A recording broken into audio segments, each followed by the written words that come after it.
Hybrid இன்ஸ்ட்ருமெண்ட்டுக்கு போகலாம், இல்லை கொஞ்சம் வந்து ஈக்விட்டியில் இன்வெஸ்ட் பண்ணி ரிட்டர்ன்ஸை பெருக்கிறதுக்கான முயற்சிகளை. ட்ரிபிள் பி பாண்டும் ட்ரிபிள் ஏ பாண்டும் ஒன்றா அப்படின்னு கேட்டோன்னா அதுவும் கிடையாது. ட்ரிபிள் ஏ இருக்கிறது வந்து இன்ட்ரெஸ்ட் குறைவாக இருக்கும், ஆனாலும் அதோடைய சேஃப்டி வந்து கொஞ்சம் அதிகமாக இருக்கும். இப்போ பாண்டு நல்ல ஆப்ஷனா அப்படின்றதுக்கு முன்னாடி பாண்ட் என்னன்றதை புரிஞ்சுக்கணும். பாண்டுன்றது டெஃபினட்டாக ஒரு fixed income instrument, guaranteed payment security இருந்தாலும், ஆனால் 6 மந்த்ஸுக்கு ஒரு தடவை வந்து இன்ட்ரெஸ்ட் ரேட் வந்து based on the market interest rate மாறிக்கிட்டே இருக்கும். பாண்டுக்கு வந்து நிறைய ரேட்டிங்ஸ் அப்படின்னு சொல்லுவாங்க. இந்த ஒரு கிரெடிட் ரேட்டிங் அப்படின்றது பார்க்கணும்.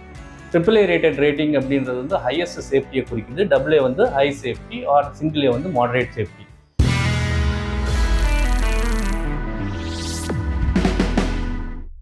இப்போ பாண்ட் அப்படின்றது வந்து ஒரு பெரிய அசெட் கிளாஸாக இருக்குது. நிறைய அட்வர்டைஸ்மெண்ட் வைக்கிறோம். இப்போ வந்து ஏதாவது ஒரு இதை வந்து நம்ம ஸ்க்ரீன் பார்த்துட்டே இருக்கிறோம் அப்படின்னா நடுவில் வந்து ஒரு பாண்டோட வந்து அட்வர்டைஸ்மெண்ட் வரும். இதுக்கு முன்னாடி அவ்வளோ அட்வர்டைஸ்மெண்ட் எல்லாம் நம்ம பார்த்துருக்க மாட்டோம். பட் இப்போ வரக்கூடிய இந்த அட்வர்டைஸ்மெண்ட்னால நமக்கு எழக்கூடிய கேள்வி என்னென்னா, பாண்ட் வந்து ஒரு நல்ல ஆப்ஷனா, எனக்கு அது வந்து பொருந்துமா அப்படின்ற கேள்வி வந்து நிறைய பேருக்கு இருக்குது. இப்போ பாண்டு நல்ல ஆப்ஷனா அப்படின்றதுக்கு முன்னாடி பாண்ட் என்னன்றதை புரிஞ்சுக்கணும். பாண்டுன்றது டெஃபினட்டாக ஒரு ஃபிக்ஸட் இன்கம் இன்ஸ்ட்ருமெண்ட்டு. இது வந்து ஃப்ளோட்டிங்கு, ஃபிக்ஸட் இன்கம் பாண்டுன்னு 2 விதமான விஷயம் சொல்கிறோம் நம்ம. ஃப்ளோட்டிங் ரேட் என்னென்னா அப்பப்போ இன்ட்ரெஸ்ட் ரேட் மாறிட்டு இருக்கும். வரக்கூடிய ஆர்பிஐயோட இது பாலிசிக்கு தகுந்த மாதிரி ஃப்ளோட்டிங் ரேட் வந்து கொஞ்சம் மேலே கீழே போயிட்டே இருக்கும். பட் ஃபிக்ஸட் ரேட் அப்படின்றது ஃபிக்ஸட் ரேட் பாண்டு. பெரும்பான்மையான பாண்டு இன்னைக்கு இருக்கக்கூடியது ரீட்டைலில் வந்து ஃபிக்ஸட் ரிட்டர்ன் பாண்டாக இருக்கும். ஸோ இப்போ ஃபிக்ஸட் ரேட் பாண்ட்ஸில் நம்ம வந்து இன்வெஸ்ட் பண்ணுறதுக்கு முன்னாடி அது என்னன்றது நம்ம தெரிஞ்சுக்கணும். ஃபர்ஸ்ட் விஷயம், நிறைய பாண்ட்ஸ் இன்னைக்கு வர்றது வந்து இண்டிவிஜுவல் கம்பெனிஸ் கொடுக்கக்கூடிய பாண்ட்ஸ். இது வந்து கவர்மெண்ட் கிட்டேருந்து வரக்கூடிய பாண்ட்ஸா அப்படின்னு கேட்டோன்னா இல்லை.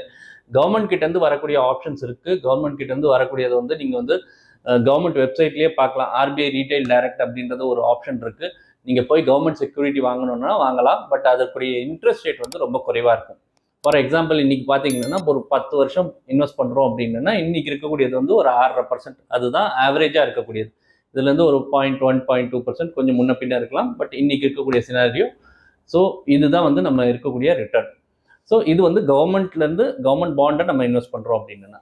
இப்போ ரெண்டாவது வந்து ஆப்ஷன் வந்து ஒரு 7 வருஷம் நம்ம லாக்இன் பண்ணுறதுக்கு ரெடியாக இருக்கிறோம் அப்படின்னா நம்மக்கிட்ட வந்து இப்போ ஆர்பிஐலேருந்து இருக்கக்கூடிய ஃப்ளோட்டிங் ரேட் பாண்ட் இருக்குது. ஆனால் வந்து அதுக்கு இருக்கக்கூடிய அட்வான்டேஜ் வந்து கேரண்டீடு பேமெண்ட்டு செக்யூரிட்டி இருந்தாலும், ஆனால் 6 மந்த்ஸுக்கு ஒரு தடவை வந்து இன்ட்ரெஸ்ட் ரேட் வந்து based on the market interest rate மாறிக்கிட்டே இருக்கும். ஸோ இந்த 2 ஆப்ஷனை தவிர பார்த்தீங்கன்னா இங்கே இருக்கக்கூடியது பெரும்பான்மையான கார்பரேட் பாண்ட் இருக்குது. இப்போ நிறைய இடங்களில் அட்வர்டைஸ்மெண்ட் வருது, 9% வருது, 10% வருது, 11% வருது, இல்லை 12% வரைக்கும் ஏர்ன் பண்ணுங்க அப்படின்றாங்க. பட் இதில் நீங்கள் அண்டர்ஸ்டாண்ட் பண்ணக்கூடிய ஒரே ஒரு இம்பார்ட்டன்ட் விஷயம் என்னென்னா ரிஸ்க் வந்து நீங்கள் இன்ட்ரெஸ்ட் ரேட் ஏற ஏற டெஃபினட்டாக அதோடைய குவாலிட்டி வந்து குறைவாக இருக்கும். ஏன்னா ஒருத்தர் வந்து 12% உங்களுக்கு கொடுத்து இன்ட்ரெஸ்ட் ரேட் கொடுத்து ஒருத்தர் பாண்ட் வாங்குறாங்க அப்படின்னா அந்த கம்பெனி வந்து 12% பாரோவிங் காஸ்ட், அதுக்கு மேலே ப்ராஃபிட் பண்ணால் மட்டும்தான் அந்த கம்பெனி உங்களுக்கு லோனை சர்வீஸ் பண்ண முடியும்.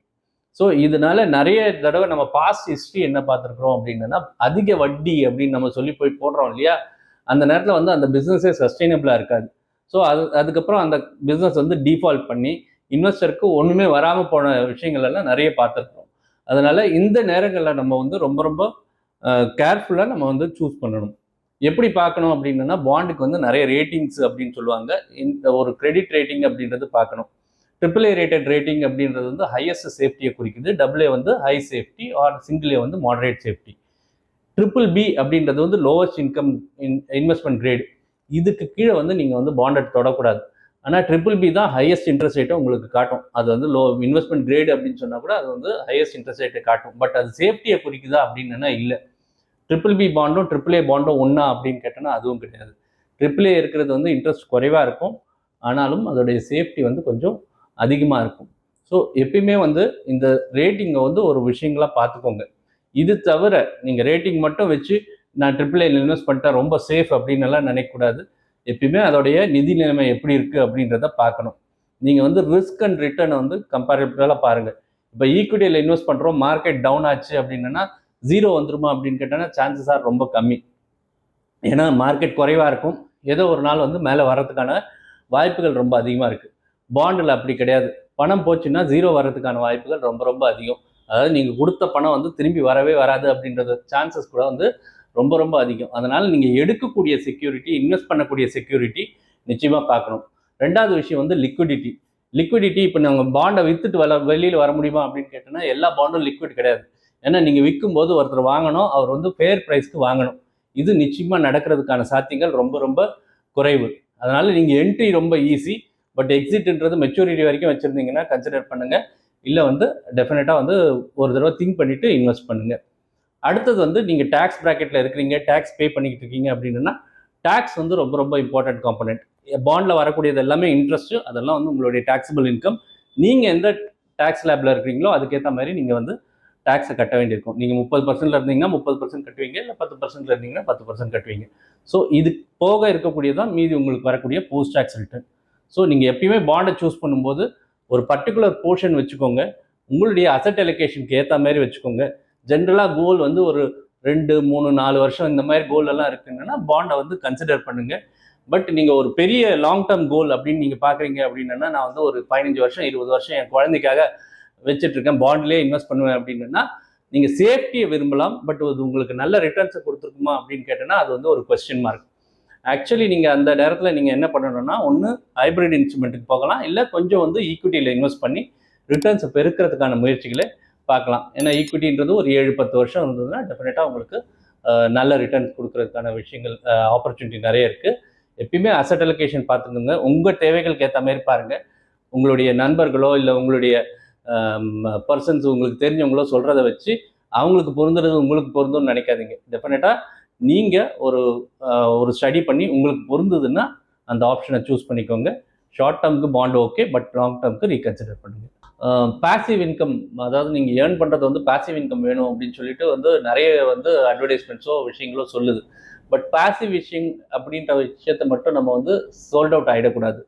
ஸோ பேசிக்கலி என்ன அப்படின்னா உங்களுக்கு கிடைக்கக்கூடிய ரியல் ரிட்டர்ன் அதுதான் ரொம்ப ரொம்ப இம்பார்ட்டண்ட், நிலையானது. நீங்கள் ஒரு பாண்டில் ஏர்ன் பண்ணுறீங்க, உங்களுக்கு இன்ஃப்ளேஷன் அட்ஜஸ்ட் ஆகுது, டேக்ஸ் அட்ஜஸ்ட் ஆகுது, அதுக்கப்புறம் உங்கள் கையில் வர்றது பாருங்கள், அதுதான் உங்களுடைய ரியல் ரிட்டர்ன். உங்களுடைய ரியல் ரிட்டர்ன் வந்து டெஃபினட்டாக உங்களுக்கு பர்ச்சேசிங் பவரை ஏற்றுதுன்னா அது உங்களுக்கு நல்ல ஒரு விஷயம். பட் ரியல் ரிட்டர்ன்ஸ் சில டைமில் நெகட்டிவாக இருக்கிறதுக்கான வாய்ப்புகள் அதிகமாக இருக்குது. அந்த நேரத்தில் நீங்கள் கேர்ஃபுல்லாக இருக்கணும். ஸோ சேஃப்டியோடு சேர்த்து ரியல் ரிட்டர்னும் வேணும் அப்படின்னா அது ஒரு பெரிய சேலஞ்சு. நீங்கள் லாங் ரன்னில் டெஃபினட்டாக நீங்கள் அசட் அலோகேஷனை பார்த்துக்கணும். இது வந்து எனக்கு பாசிவ் இன்கம் டெஃபினட்டாக நிலையாக கிடைக்கும் அப்படின்னு சொல்லிட்டு லாங் ரன்லலாம் எடுக்க முடியாது. அதுக்கப்புறம் பாண்ட் டென்யூர்ஸ் எல்லாமே கூட ரொம்ப ஷார்ட் டேர்ம் டென்யூர். ஜென்ரலாக பார்த்தீங்கன்னா பாண்ட் வந்து 3 இயர்ஸ் 5 இயர்ஸ் ஆர் மேக்ஸிமம் ஒரு 7-10 இயர்ஸ்க்கு மேலே வந்து ஒரு ஃபிக்ஸட் இன்கம் இன்ஸ்ட்ருமெண்ட் போகிறதுக்கான வாய்ப்புகள் ரொம்ப ரொம்ப குறைவு. அதனால் ரீஇன்வெஸ்ட்மெண்ட் ரிஸ்க் அப்படின்றது ரொம்ப இம்பார்ட்டன்ட். இப்போ பார்க்குறீங்க ஒரு இன்ட்ரெஸ்ட் ரேட் இருக்குது, அடுத்த ஒரு 3 வருஷம் கழிச்சு குறைவான இன்ட்ரெஸ்ட் ரேட் இருக்குன்னா அதுதான் நமக்கு ரீஇன்வெஸ்ட்மெண்ட்டில் கிடைக்கும். அதனால் அந்த ரிஸ்க்கும் வந்து ரொம்ப ரொம்ப இம்பார்ட்டன்ட். நீங்கள் எடுக்கக்கூடிய கால் பாசிவ் இன்கம்ன்ற அந்த ஒரு வார்த்தையை மட்டும் நம்பி எடுக்காதீங்க. அது உங்களுக்கு பொருந்துமா அப்படின்றத பார்த்துட்டு ஓவரால் அலோகேஷனில் பாசிவ் இன்கம் வர்ற மாதிரி பாருங்கள். அதுதான் உங்களுக்கு டெஃபினட்டாக ஒரு நல்ல தீர்வாக இருக்கும்.